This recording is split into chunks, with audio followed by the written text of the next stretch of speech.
This I say then, walk in the Spirit. Let's add this to help our understanding. Live in the Spirit. Abide in the Spirit. And you shall not fulfill the lust of the flesh. Now, one thing that we know clearly from that passage is this. If the flesh is manifesting in our lives more than we would like it, what does that indicate? We're not what? Because if you walk in the Spirit, you will not predominantly be involved in the flesh. Now, it's not just how much time we're spending in the flesh, it's how often we choose the flesh. Here's what I'm saying. It's not whether we're in the flesh for 8 hours a day and in the Spirit for 10, so therefore the Spirit's winning.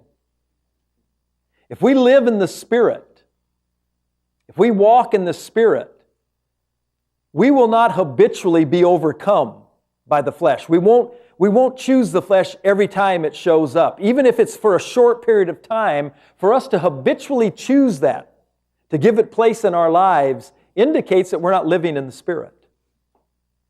Because he goes on and he says, for the Spirit lusts, the flesh lusts against the Spirit, and the Spirit against the flesh, and these two are contrary the one to the other,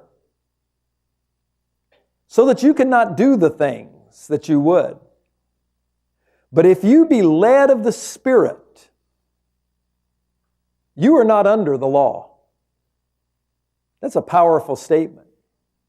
Now, the law that he's making reference to is that's spoken of previously in the verses that are just leading us into this statement.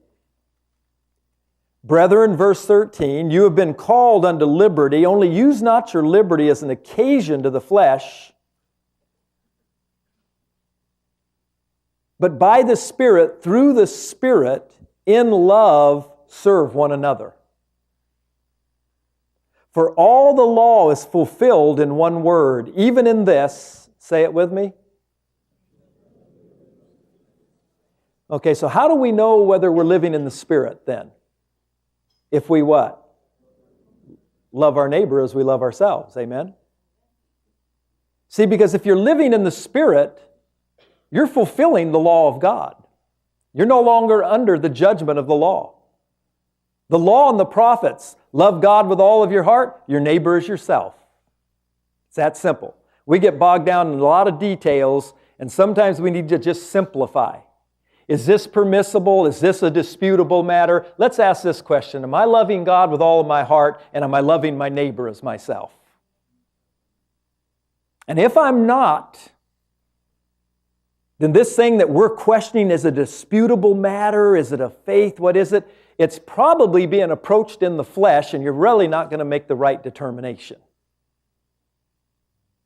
If there's evidence that you're not loving your brother, whatever discernment you're making about this choice that we seem to think we have liberty for or freedom for is a decision that's being made in the flesh.